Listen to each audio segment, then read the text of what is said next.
Boa noite a todos. Estamos vivendo mais uma reunião na sequência do nosso estudo sistematizado. Hoje, ainda na parte de introdução ao estudo de O Livro dos Espíritos, o que não deixa de ser também uma introdução ao estudo da própria doutrina espírita. O método de estudo da nova doutrina, que se apresentava como sucessora e guardiã da linhagem nobre do pensamento humano, começava a se definir, já que um a um dos princípios que formariam o seu corpo filosófico vão ficando cada vez mais aparentes a partir da observação, da análise de todos aqueles fenômenos esparsos e espontâneos que antecederam a codificação da doutrina espírita. Os princípios, as vigas mestras de sustentação da ideia, à medida que a obra vai se corporificando, vão se tornando cada vez mais claros e compreensíveis. Deus, na sua unidade e na sua eternidade, definido agora como inteligência suprema e causa primária. A alma agora compreendida na sua imortalidade, sendo que os espíritos a definem como os seres incorpóreos que povoam o universo fora do mundo material, compreendida a partir da sua criação, do seu início, da individualização do princípio inteligente e a partir daí ganhando a eternidade, nunca mais deixando de existir, e podemos particularizar assim, cada um de nós nunca mais deixará de existir, e a possibilidade de se atingir a perfeição, o que vai tornando mais lógica, mais compreensível, mais suave a ideia que se tinha até então da justiça divina. Nem os anjos, como seres privilegiados por concessão a partir da própria criação, nem os demônios como sendo considerados um erro de cálculo da criação divina, mas apenas as almas, filhas de Deus. A reencarnação volta com toda a sua justeza, com toda a sua beleza a compor o panorama da crença, como explicação lógica às diferenças que nós sentimos, às diferenças de ordem moral, a explicação lógica às diferenças de ordem intelectual, às diferenças sociais. E principalmente na reencarnação, aquela possibilidade de que todos possam atingir a felicidade até então reservada a uns poucos considerados eleitos, mas a partir da reencarnação tornando-se compreensível, melhor ainda, a justiça divina, todos tendo os mesmos direitos ao progresso e todos tendo o mesmo dever, o da realização. A comunicabilidade se apresenta como um recurso sublime de instrução e consolo.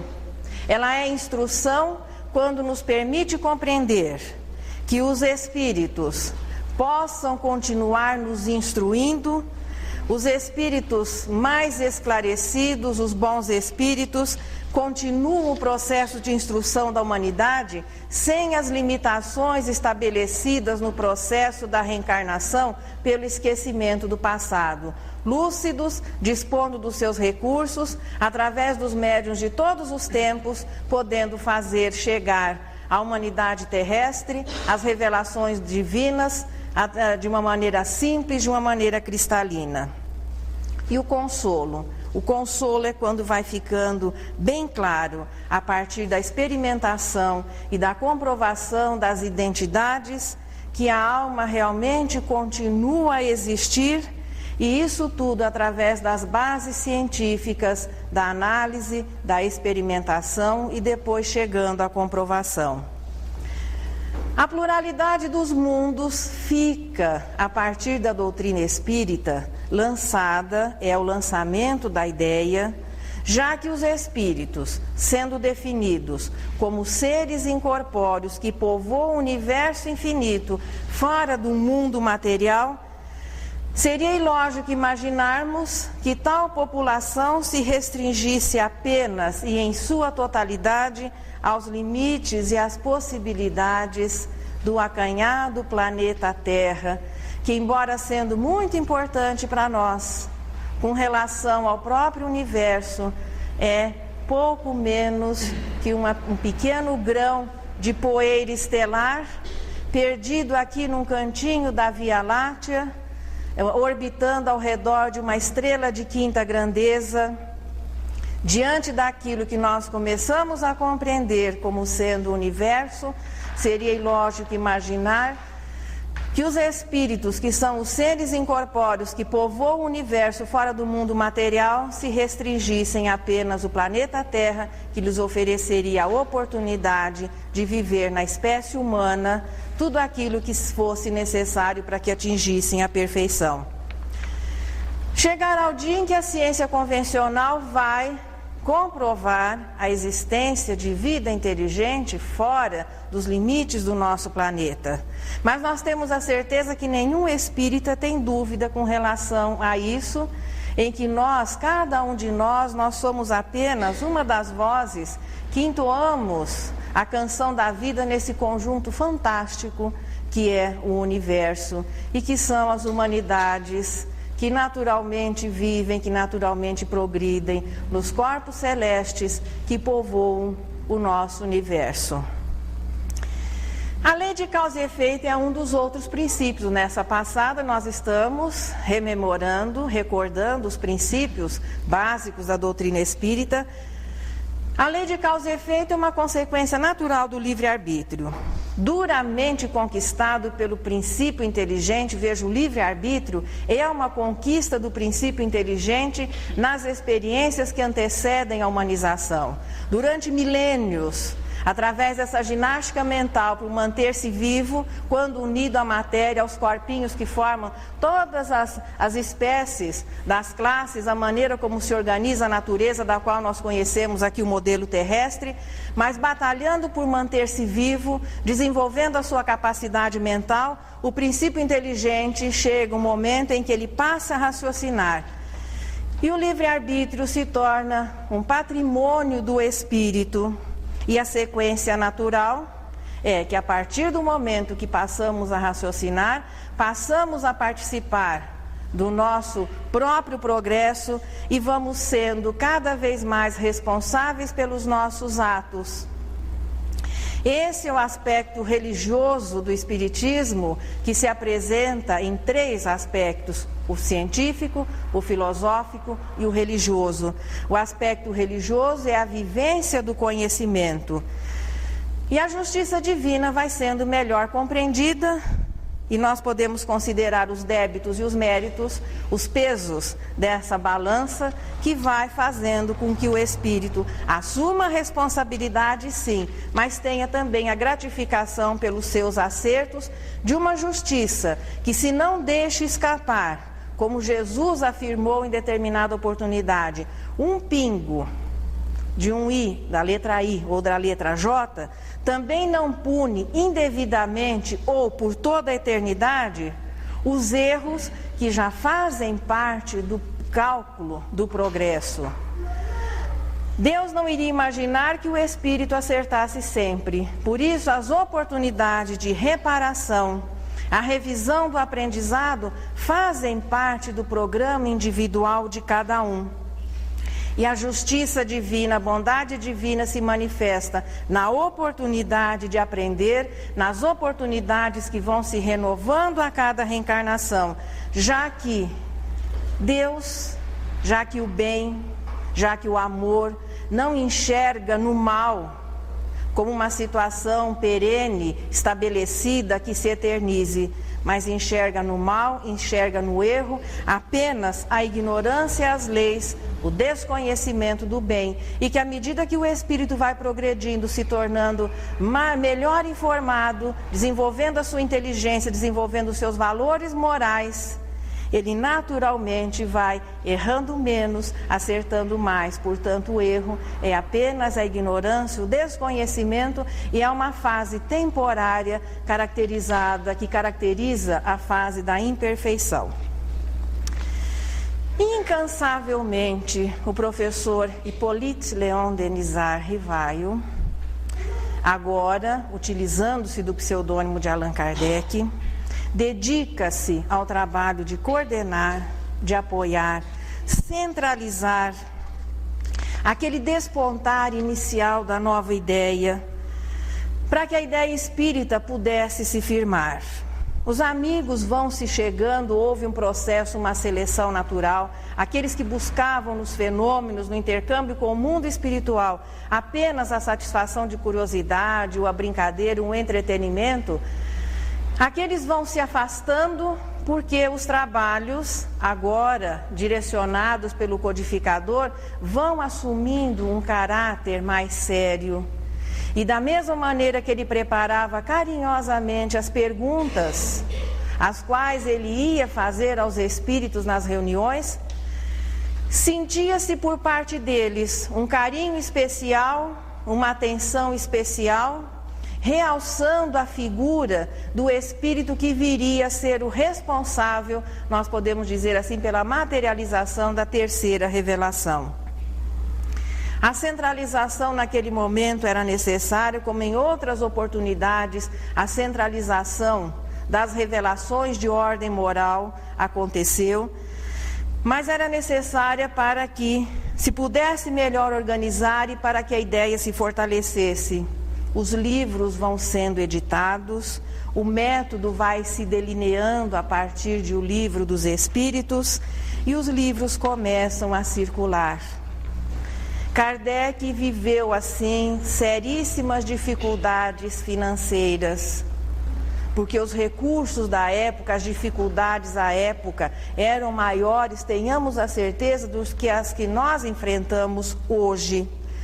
O trabalho excessivo, ao contrário, ao invés de enfraquecer ou desmotivar o professor Rivaio, agora Kardec, mas faziam com que as suas forças se levantassem e ele, apoiado diretamente por aquele espírito, também um espírito elevado, de uma dedicação ímpar, não só ao esposo, porque para Amélie Gabrielle, Kardec era o seu esposo, mas também a ideia que se fortalecia, e tenhamos a certeza, o Espiritismo deve muito ao apoio, muitas vezes ignorado, do espírito que lhe serviu de companheira fiel e que depois continuaria durante muitos anos mantendo acesa aquela chama de início ainda muito simples. Mas os dois lutavam muito para que o trabalho pudesse seguir adiante. Nem os acontecimentos dolorosos do dia 9 de outubro de 1861, quando os espíritas franceses enviaram por volta de umas 300 obras para serem distribuídas em Barcelona, na Espanha, as obras foram confiscadas e foram queimadas num dos últimos estertores do Santo Ofício da Inquisição. Elas foram queimadas em praça pública. Dizem os biógrafos que naquele dia o codificador chegou às lágrimas, mas que depois ele veria que foi assim uma tremenda divulgação, porque despertou a curiosidade das pessoas por que é que aqueles livros estavam sendo tratados daquela maneira, e isso fez com que a busca, a procura se tornasse maior. Mas no momento em que ele recebe as notícias da queima daquela quantidade de livros, não só o trabalho, mas os prejuízos financeiros, nem isso conseguiu diminuir a força ou demover o professor Rivaio do seu trabalho de centralizar, de apoiar, de fortalecer a ideia daquele início que precisa, ainda frágil, mas que precisava expandir-se e que contava com apoio direto de Kardec, da sua esposa Amélie Gabrielle e dos amigos que formavam agora a Sociedade Parisiense de Estudos Espíritas, que se utilizavam da Revista Espírita para uma divulgação mais rápida e que tinham as suas reuniões agora no primeiro centro espírita oficial aqui no planeta Terra, a Sociedade Parisiense de Estudos Espíritas. A mensagem do Espírito de Verdade vai se corporificando através das obras, cumprindo-se ali a promessa do retorno do Consolador. Aquela promessa que Jesus fizera na intimidade, quando praticamente se despedia dos seus companheiros, dos seus discípulos, que se transformariam logo em seus apóstolos, prometendo que voltaria. Cumpria-se através das páginas das obras básicas da codificação espírita. Foram 11 anos de trabalho estafante. Esses 11 anos de trabalho acabaram por comprometer seriamente a saúde de Kardec. Ao final dos últimos anos, quando a Gênese estava começando assim a se transformar em um livro, os espíritos o advertem que ele não deveria continuar mais se ocupando da volumosa correspondência. Isso por um ano mais ou menos antes do seu desencarne e do término da Gênese. Mas que ele se restringisse a terminar, a organizar os papéis. Possivelmente ele também já sentia a proximidade do seu desencarne. Um dos espíritos amigos que havia participado, que era amigo pessoal de Kardec, o Dr. Demeuri, e todas essas passagens nós vamos encontrar em obras póstumas, através de uma mensagem mediúnica, se coloca à disposição, dizendo estar cuidando pessoalmente da sua saúde, mas que ele se cuidasse, que ele se preservasse. Nós estamos aí em 1869, quando, no final do mês de março, Kardec e a sua esposa se preparavam para uma mudança. Kardec havia idealizado, estava sendo construída uma vila que abrigasse os espíritas idosos. Ele tinha uma preocupação com os seus companheiros, com os espíritas que, depois de se tornarem idosos, sofrendo as limitações naturais da idade, se vissem impedidos por questões econômicas e familiares de continuar vivendo de acordo com a sua crença. E ele idealiza um recanto, um abrigo chamado Vila Seguir, e seria um dos primeiros ocupantes e estava se preparando para a mudança. Dizem os seus biógrafos que a casa estava meio naquela fase de mudança, os livros encaixotados, o tapete enrolado, aquela situação assim. No dia seguinte ele se mudaria e lá ele esperava terminar os seus dias junto à sua esposa Amélie. Os preparativos, contudo, da mudança acabaram comprometendo um pouco mais o seu estado de saúde. E no dia 31 de março de 1869, Amélie sai às compras e quando retorna, ela encontra o seu marido caído no chão da sala. Havia-se rompido um aneurisma cerebral e quando ela chega e o encontra no chão, caído, ela corre a chamar o pai de Gabriel Delane, que morava no mesmo edifício. Ele corre, vai acudir um amigo, tenta reanimá-lo através do magnetismo, porque ele também havia estudado e era praticante das práticas da fluidoterapia, da aplicação do magnetismo através do passe. Eles tentam reanimar o codificador, mas tudo em vão, porque a alma do antigo apóstolo de Jesus, que havia cumprido a sua missão, retorna para o mundo espiritual no dia 31 de março de 1869. Amélie e os amigos continuam o trabalho de direção, de manutenção, de distribuição, de reedição das obras. Ela, que era 9 anos mais velha do que o codificador, vive até os 89 anos, passando por dificuldades, mas mantendo acesa aquela chama, aquele ideal, e desencarna no dia 21 de janeiro de 1883, retornando também, cumprida a sua missão, para o mundo espiritual. O que nós podemos compreender é que vai ficando claro, se analisada a história do ponto de vista do espírito, veja, os valores limitados do homem nos oferece uma visão da história como se fosse uma colcha de retalhos. Mas se estudarmos a história do ponto de vista do espírito, nós vamos começando a compreender que existe um programa divino voltado ao quê? À instrução da humanidade.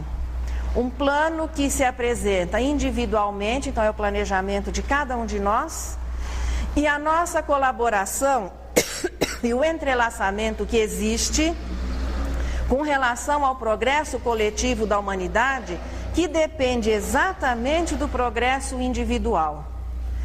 É a melhora de cada um de nós que vai definir e que vai, de uma certa maneira, acelerar o processo de melhora da coletividade.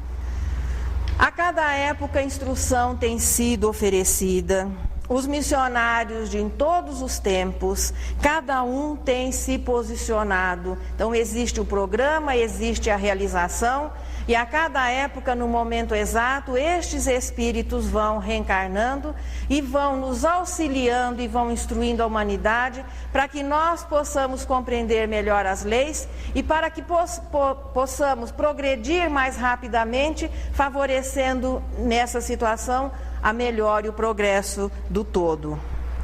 O lançamento da ideia da unidade divina data de 3.000 anos antes de Jesus e foi efetuado por Abraão. Moisés vem, oficializa a unidade divina e é o responsável pela revelação da justiça divina. André Luiz chama de justiça cósmica, não mais apoiada no direito pessoal, mas a verdadeira justiça que considera em primeiro lugar o direito do próximo. Jesus viria no ano, Moisés, 1.300 anos antes de Jesus, Jesus viria no ano base da revelação do amor, continuando, veja, mantendo a unidade divina, suavizando a ideia de um Deus único, embora a revelação de Moisés fizesse com que essa imagem nos fosse transmitida de uma maneira muito austera, Jesus a suaviza com a ideia do Pai, oficializa a fraternidade como norma de comportamento e faz o lançamento da ideia da vida futura. Porque o cristianismo, como nós vimos na sequência anterior do estudo do Evangelho, só se torna lógico em seus princípios se compreendidos à luz da imortalidade. O Espiritismo viria 1.800 anos depois, ou seja, no ano de 1857, definindo melhor a ideia de Deus, agora sim como inteligência suprema e causa primária, ampliando, veja, o sentido da fraternidade, que é o amor entre as pessoas, na responsabilidade da caridade, que é a vivência desse amor. Então, a doutrina espírita fazendo da caridade a norma de comportamento, comprovando a existência dessa vida futura, revelando as leis que permitem o intercâmbio natural com o mundo espiritual, e fazendo o lançamento da ideia da pluralidade dos mundos habitados, não cabendo à doutrina espírita a comprovação, porque os aparelhos que o espiritismo tem para provar a existência do mundo espiritual chamam-se médiuns. E os aparelhos que provarão a existência de vida inteligente no seu aspecto material não fazem parte da ciência espírita. Nós não somos responsáveis por observatórios, por telescópios, por naves que possivelmente amanhã possam trazer essa comprovação. A ciência convencional fará a comprovação, mas a doutrina espírita faz o lançamento da ideia. O que fica bem claro é que fatos históricos não são acontecimentos isolados, que há um entrelaçamento natural entre fatos, entre épocas, entre pessoas. A bem da verdade, quando nós nos entusiasmamos e nos deslumbramos, nos emocionamos com os romances que os espíritos escrevem, a vida de cada um de nós, veja, a sucessão das nossas reencarnações, dariam romances fantásticos. Todos nós já vivemos acontecimentos interessantes no decorrer da história que nós estamos escrevendo. Cada reencarnação pode ser comparada a um capítulo. E cada capítulo é escrito pelo seu autor. O espírito que vai vivendo essas experiências vai se tornando cada vez melhor, vai se preocupando na reparação, vai vivendo as situações de expiação, vai se colocando em prova. Emmanuel faz uma afirmação interessante, que na atualidade estamos vivendo, 1997, não é? Nós estamos ainda com problemas. Veja, a civilização aqui do mundo ocidental ainda vive problemas no aspecto expiatório ligados à Idade Média, que terminou em 1453. É aquela justiça que não deixa escapar nem um pinguinho de um I, nem um pinguinho de um J, mas que também não pune eternamente o espírito devedor. Mas na sucessão das reencarnações nós vamos reparando, nós vamos expiando e vamos naturalmente progredindo. Portanto, há uma sequência lógica no encadeamento dos acontecimentos. A história da humanidade é um todo, não é uma colcha de retalhos. E enquanto existir uma lágrima, enquanto existir uma dificuldade, é responsabilidade de todo o grupo, de toda a humanidade. Existe, portanto, um programa que é a proposta divina, facilitando o quê? O aprendizado do cidadão aqui do planeta Terra, para que ele se diplome como cidadão do universo.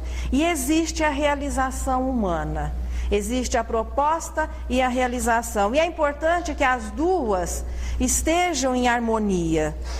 A realização humana sempre buscando o quê? Ajustar-se à proposta divina. E essa reprogramando tantas vezes quantas se fizerem necessárias, porque nem sempre nós conseguimos da primeira vez ou não conseguimos acompanhar esse programa, já que os interesses do espírito imperfeito interferem muito. Nós buscamos muito a resolução imediata dos problemas, nós queremos o nosso bem-estar nesse momento, e isso acaba interferindo de maneira negativa na realização do nosso planejamento individual e na realização, é claro, desse programa coletivo. Moisés popularizaria o dogma iniciático da unidade divina, já que o politeísmo em determinado momento vai se tornando inconveniente ao progresso da humanidade. Este princípio firma-se em primeiro lugar entre o povo hebreu, depois vai se expandindo pelo planeta. As religiões todas hoje já estão de acordo com relação ao dogma inicial, ao princípio filosófico de que Deus é um só. Apoiando-se na justiça e na unidade divina, Jesus viria não só revelar, mas viver o amor. Por que é que foi necessário que um espírito puro viesse vivenciar o amor, colocar-se como modelo? Porque ele não estava tratando apenas, veja, Jesus não estava apenas oferecendo as lições, narrando as histórias, falando dos princípios. Jesus estava atuando diretamente não só com aquela população encarnada, não apenas os que ficaram mais diretos a ele, entre o povo hebreu, não só com a população encarnada do planeta naquele momento, mas com os 25 bilhões de almas que compõem, possivelmente, segundo alguns espíritos, a verdadeira população do planeta Terra. Então não era o fato de falar de amor, era o fato de viver em pensamento, sem que existisse uma dúvida ou uma insegurança. Jesus era, naquele momento, como são todos os espíritos puros, era o homem amor, que em todas as situações, por mais difíceis elas se apresentassem, enxergaria sempre no mal apenas ignorância. Como parte de um plano cuidadosamente elaborado, Roma é fundada ali por volta do ano, mais ou menos 900 anos antes de Jesus. Aqueles espíritos que tinham uma característica, veja, o que fez com que o povo hebreu fosse escolhido para, em primeiro lugar, receber a informação, veja, a oficialização da unidade divina. Aqueles espíritos tiveram essa facilidade de entender isso, embora esse princípio, no momento, não os tornasse melhor e nem os motivasse à fraternidade ou à caridade. Aqueles espíritos que formariam o Império Romano, uma característica os atraiu através da afinidade, a disciplina. E eles vão se juntando e nos terrenos alagados do Lácio, da região conhecida como Lácio, começam os pilares de um império que interferiria em muito na própria, veja, nos costumes, no desenvolvimento cultural do mundo ocidental. A civilização romana caberia um papel neste programa, veja, este programa divino, em função do desenvolvimento do progresso da humanidade terrestre. Seria o compromisso deles com Jesus, não nos esquecendo sempre que Jesus é o governador espiritual do planeta Terra, recebeu e aceitou esse compromisso por parte de Deus no momento em que a massa que formaria o nosso planeta se separa da estrela-mãe, dirigindo, podemos dizer assim, pessoalmente, todos os acontecimentos. E esses espíritos, em especial, um a quem nós conhecemos como Júlio César, haviam assumido o compromisso de, no momento certo, serem os divulgadores da mensagem do cristianismo. Caberia ao Império Romano não escravizar aqueles a quem eles consideravam bárbaros, mas caberia ao Império Romano o papel de instruí-los. E em apoiando o trabalho de Jesus, de divulgar os princípios do cristianismo, estruturando, veja, a segunda reforma religiosa do pensamento humano. Aí nós vamos voltar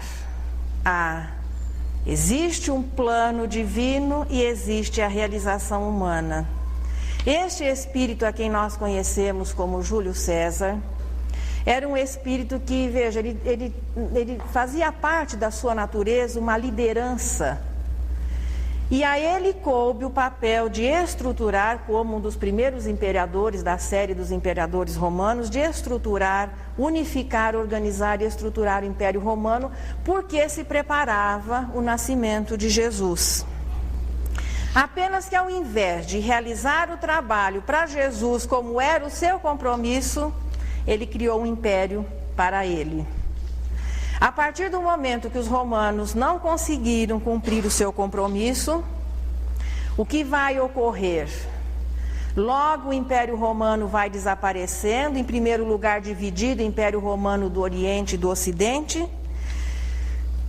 Todo aquele brilho estruturado em quase 1000 anos, aquela força, aquela potência que havia deslumbrado e intimidado toda a antiguidade, espalhando seus territórios, transformando em escravos os povos vencidos, se esfacela e desaparece praticamente em poucos séculos, a sua influência mais direta deixando de existir. E como se fosse assim um vácuo dessa desestruturação, a consequência disso foi a Idade Média, em que ingressa o mundo ocidental desde 395 ou 473 até 1456.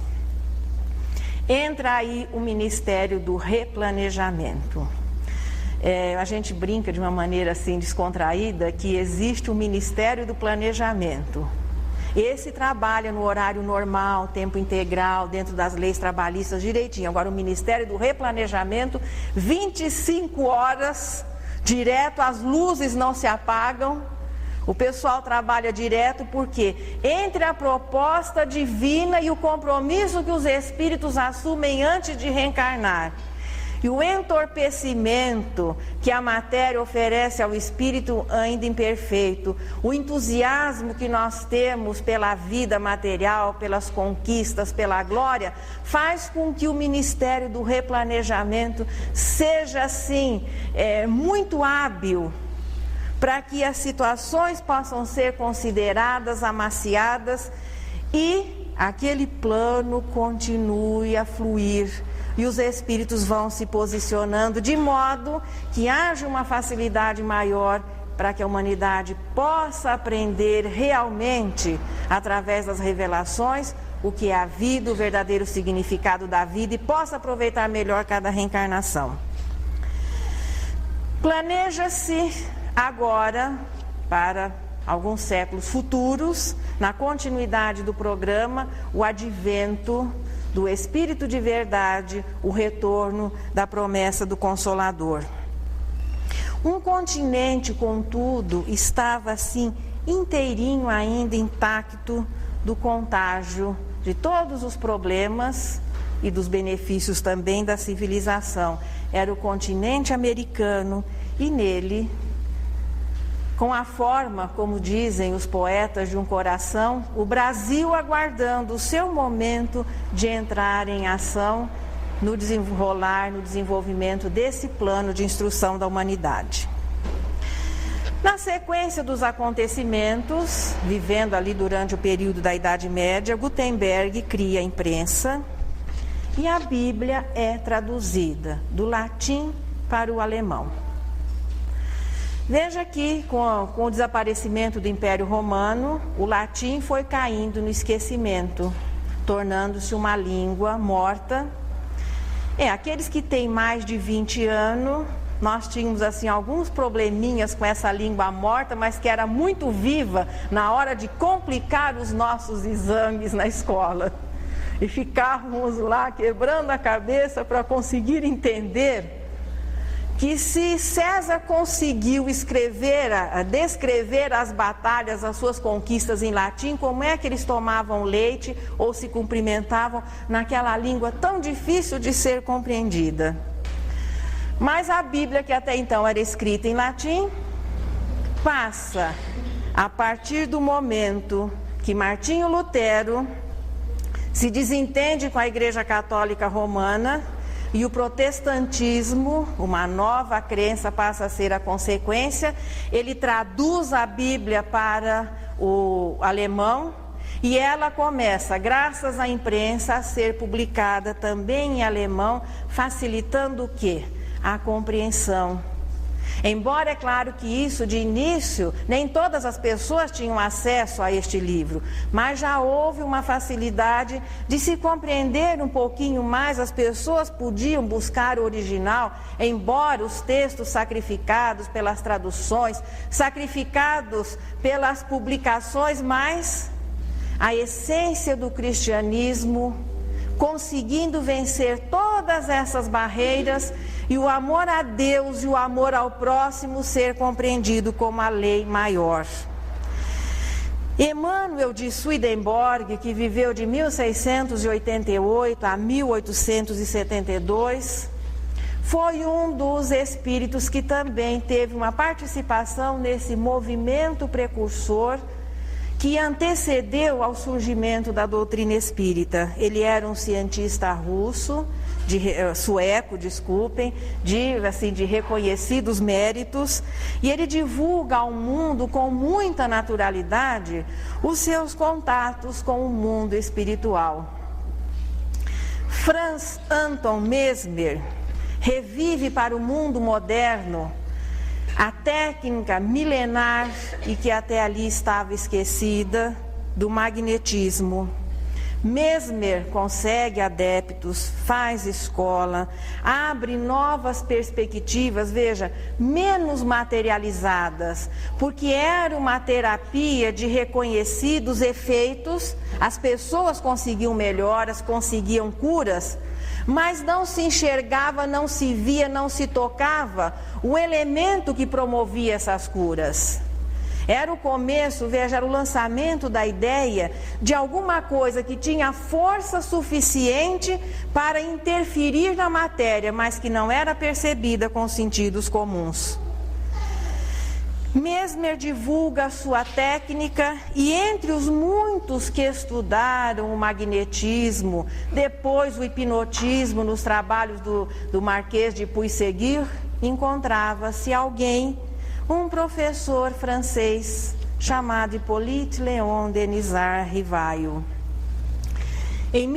De 1826 a 1910, nós tivemos a colaboração nesse trabalho precursor do americano Andrew Jackson Davis. Ele escreveu 40 livros sobre os fenômenos espíritas. Foi um médium muito atuante. Ele dizia que Swedenborg, Emmanuel de Swedenborg, que não é, pelo menos ao que se saiba, o nosso Emmanuel aqui, do Chico, Emmanuel brasileiro, mas Emmanuel de Swedenborg, Andrew Jackson Davis, dizia ser ele o seu guia, o seu mentor espiritual. Até hoje os seus livros são editados fora do Brasil, ainda os seus livros são editados e o pessoal reconhece a importância dos seus trabalhos. Ele foi chamado de o profeta da nova revelação. Os fenômenos de efeitos físicos, os fenômenos espontâneos, fizeram com que o mundo se sentisse atropelado pelos componentes do mundo espiritual. Não eram as pessoas naquela fase que tem assim o seu início considerado a partir de 1848, que foi quando esses fenômenos se tornaram assim, eles foram mais percebidos, o pessoal começou a notar, as mesinhas começaram a girar. Então não eram mais as pessoas que buscavam, através da feitiçaria, da bruxaria, em encontros secretos, um contato com o mundo espiritual. Eram os espíritos que vinham e ostensivamente pareciam afrontar as leis conhecidas, e perturbavam, deslumbravam, provocavam reações as mais diversas, mas provando definitivamente a existência de um mundo diferente dos nossos conceitos de matéria, mas que conseguia interferir, que conseguia perturbar, que conseguia se fazer presente a realidade materializada da ciência da época. O professor Rivail Kardec reencarna no dia 3 de outubro de 1804. No ano anterior, em 1803, a França, que já havia vivido todas aquelas passagens dolorosas da Revolução Francesa, que nós comemoramos, que foi comemorada no dia 14 de julho recentemente, é a data maior da França, mas a França estava, naquele momento, maltratada, sofrendo porque os fatos eram muito recentes e era necessário que o povo francês se reorganizasse, porque na continuidade daquele plano de instrução para a humanidade terrestre, o cristianismo seria revivido através das páginas do Espiritismo e a proposta agora era para o povo francês. Aí nós vamos encontrar novamente quem? Júlio César Otávio, na figura de Napoleão Bonaparte. Veja, essa é uma afirmação de Humberto de Campos, nos seus livros. Ele faz referência ao fato de que Napoleão, este espírito que nós já havíamos conhecido como Júlio César, e agora estávamos reencontrando na figura daquele jovem corso que inicialmente assinava e tinha muito orgulho do seu nome italiano, Buonaparte, mas que depois, inexplicavelmente, assume a liderança. Veja, a Córcega tornou-se um território francês. De início ele não aceitava a cidadania francesa e depois se torna militar e chega e transforma-se no imperador da França, que ainda não havia, veja, se recuperado dos ferimentos da Revolução, que havia terminado com a monarquia, e Napoleão, em 1803, coroa-se imperador do povo francês. É Humberto de Campos que narra que durante algum tempo o espírito que foi Kardec exerceu uma influência tranquilizadora, direcionando na medida do possível os passos daquele jovem intrépido e que tinha como característica natural uma liderança. Mas quando prepara-se o reencarne de Kardec, Napoleão fica por conta dele, e entre as coisas que ele realiza foi coroar-se imperador dos franceses, não permitindo que, me parece, o arcebispo fizesse a coroação. Ele toma a coroa e coloca na sua cabeça, era o império que ele havia conquistado. E novamente, ao invés de estruturar um trabalho para que a divulgação da mensagem espírita tivesse uma facilidade maior, já que a França detinha naquele momento uma liderança cultural aqui com o mundo moderno, voltada principalmente aqui para o mundo novo que começava a florescer, os Estados Unidos e aqui no continente do sul, o Brasil. Napoleão novamente toma as rédeas do seu destino, esquece os seus compromissos e estrutura um império para ele mesmo, mas do qual não pôde usufruir durante muito tempo.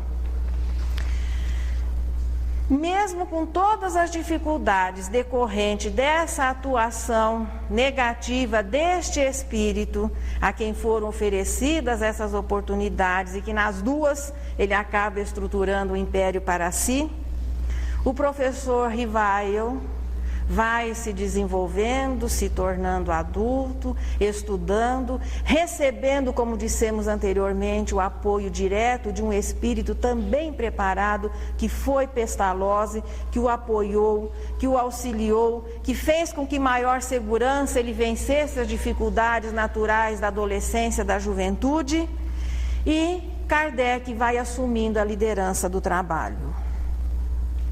Para se sentir como existe uma sequência lógica no encadeamento da história, nós vamos começar agora a viver um pouquinho e analisar um pouquinho da participação do Brasil nessa sequência. Veja, Abraão faz a revelação da unidade divina, Moisés oficializa e revela a partir daí a justiça divina, Jesus mantém as duas situações anteriores, oficializa a fraternidade como norma de comportamento, faz o lançamento da ideia da vida fora da matéria, da vida espiritual.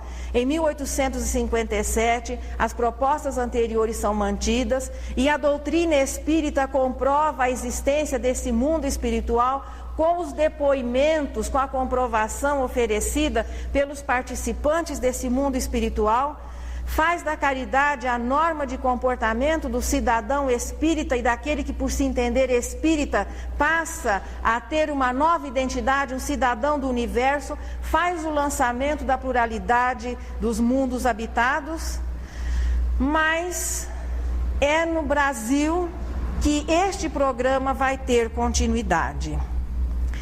A escola de Sagres representou a sua época, sob a liderança do infante Dom Henrique, aquilo que a NASA representa nos nossos dias em termos de conquista, em termos de pesquisa, melhor dizendo, espacial.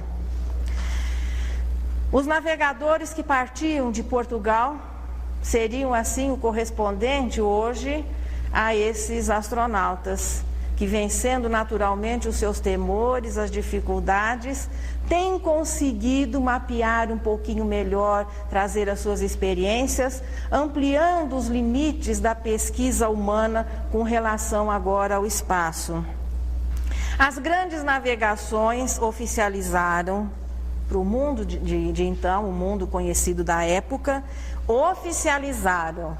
Porque, a bem da verdade, ninguém desconhecia a existência do continente americano.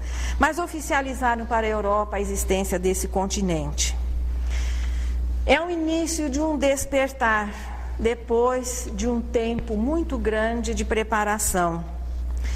Ao mesmo tempo que os navegantes começaram a descortinar a existência desse país, oficializam-se as descobertas, Portugal assume, veja, a administração do Brasil.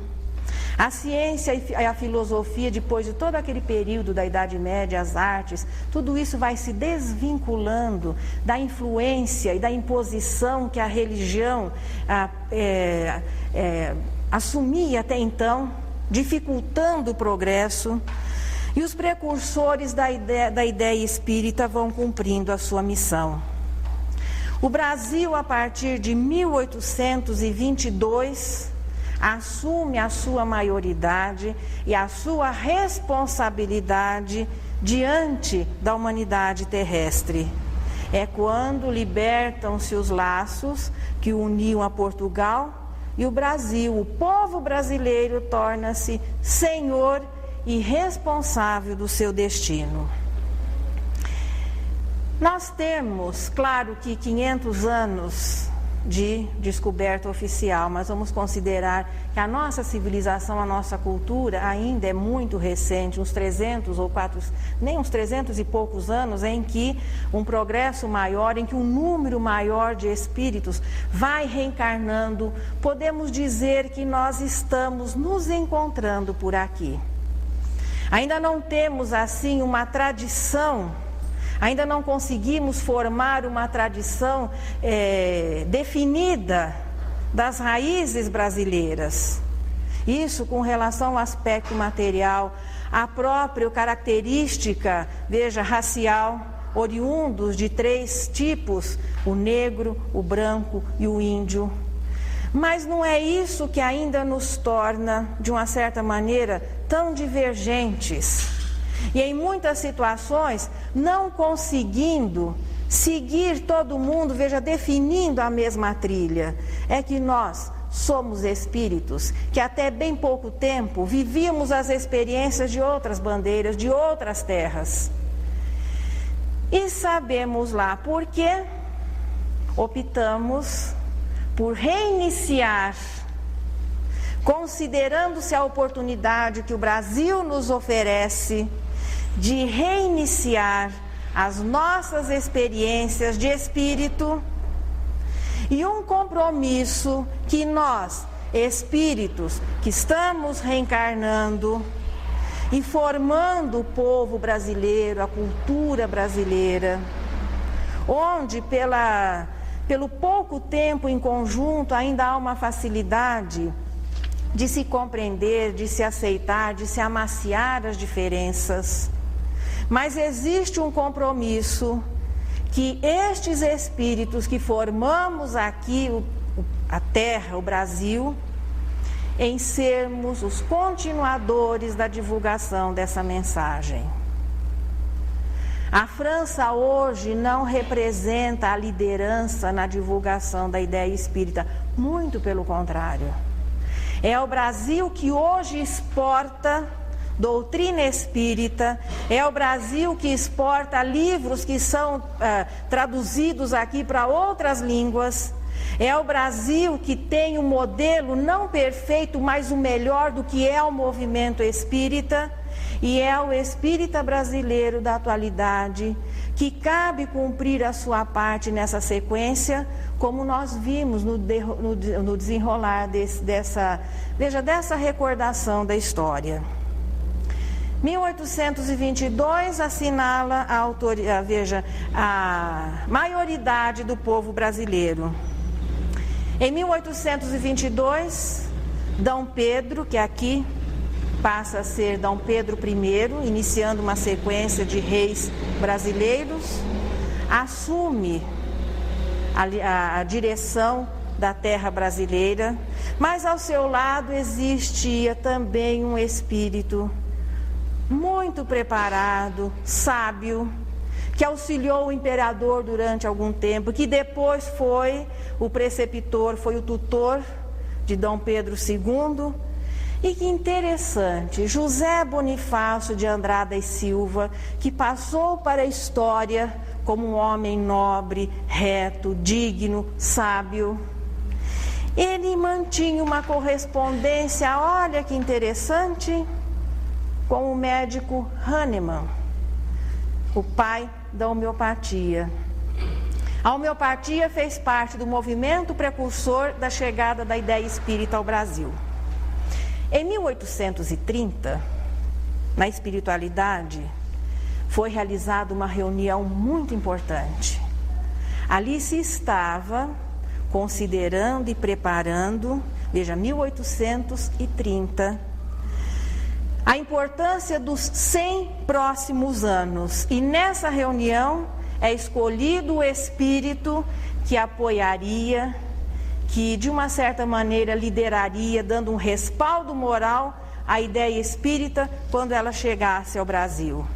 E este espírito que foi escolhido nessa reunião, como havia sido escolhido Kardec em trabalho anterior, nós o conhecemos por aqui como Adolfo Bezerra de Menezes. Mas essa é uma conversa para a nossa próxima aula, o bloco número 3.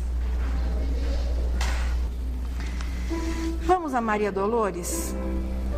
Tempos novos. Alma querida, escuta. Um mundo diferente à súbita se eleva, do presente ao porvir. E quase, gênio alado, o homem percorre o espaço e vence a força e a treva. O cérebro se exalça ao sol da inteligência e tateia o universo entre surpreso e aflito. Deus permite às nações congregadas na terra mais um passo de luz à frente do infinito. Mas ouve e pensa, enquanto o fórceps da ciência arranca a nova era, ao claustro do passado ante a glória futura, a construção do amor anseia, sonha, espera. A civilização refugia nas vanguardas, varre os pisos do mar, ganha os vales da lua. No entanto, em toda a terra, o sofrimento avança, a discórdia se alastra, o ódio continua. Louvemos com respeito a ideia resplendente que exalta a evolução nos duros tempos novos. Atendamos, porém, a fé que nos convida a resguardar em paz a elevação dos povos. Ao choque das paixões, Cristo ressurge e fala. É a verdade, o roteiro, a direção segura, e chama-nos de volta à estrada redentora, na pessoa do irmão que a sombra desfigura. Espalhemos os bens que o Senhor nos empresta, do tesouro imortal de nossa excelsa herança, auxílio, compreensão, beneficência, apoio, refúgio, compaixão, alegria, esperança. Onde a penúria chora e a revolta esbraveja, onde o mal se amontoa e a aflição nos espia, conduzamos o pão, a veste, a luz, o amparo, o verbo que restaura, a bênção que alivia. Alma querida, escuta. O progresso, por vezes, lembra granizo e fogo em tormentas no ar. Mas Jesus vem conosco e nos pede a caminho. Dar, entender, servir, recompor, trabalhar. E que neste clima